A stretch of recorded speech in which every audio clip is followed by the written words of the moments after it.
The power pause is really the idea that if you take a career pause, it is not a life pause, that actually this can be a train stop, that you surround yourself with new experiences, you can expand your sense of self, your interests, and even your network, so that when and if you do return to paid work, it can be with a new perspective. When I had my first son, Bodhi, it was New Year's Day of 2016. It was the height of the Lean In movement and the girl boss era, and by every metric in the book, I had accomplished what on paper was my dream job and all the external success metrics. And then I had him, and I think I finally, rocking in that rocking chair, felt this sense of belonging I'd been looking for so long, and a sense of peace in just being exactly where I was. And I wanted more of that. But when I started sharing that I wanted to take a break, I started hearing from everyone, are you giving up? Are you going to be bored all day?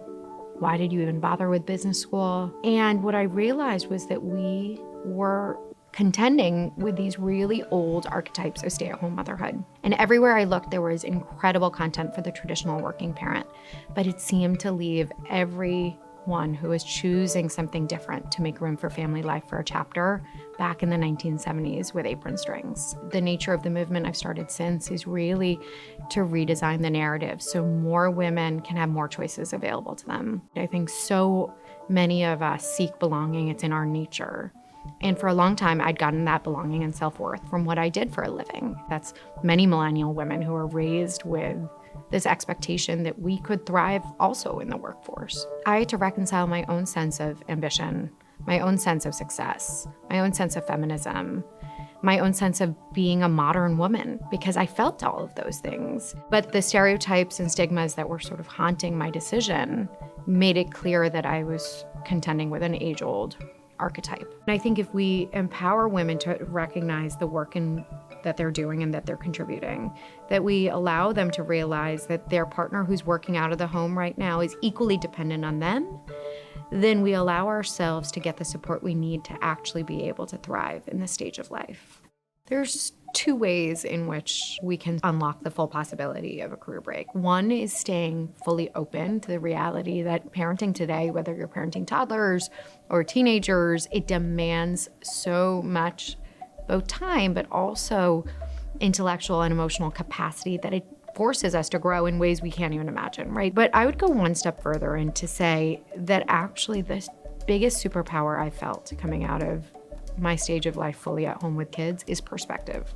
Because the ability to hold our work for what it is, which is work, allows us an ability to emotionally distance from that work in a way that is actually really healthy and helpful. It lets us move through the day-to-day without as much intensity, without holding it so tightly, and it actually lets us have more fun with the work that we do. There's another part which it goes beyond sort of the leadership training ground that caregiving offers. When you step away from the traditional workforce, you give yourself permission to explore new interests, new passions, new people that you may not have been able to discover within the confines of your office. So for me, that meant that I was suddenly networking, maybe not in boardrooms and maybe not in conferences, but in baby groups and in play spaces. And there's this invisible thread that connects you to other parents, so you can get past that small talk and you can actually start bouncing around ideas and hearing about other problems women are facing.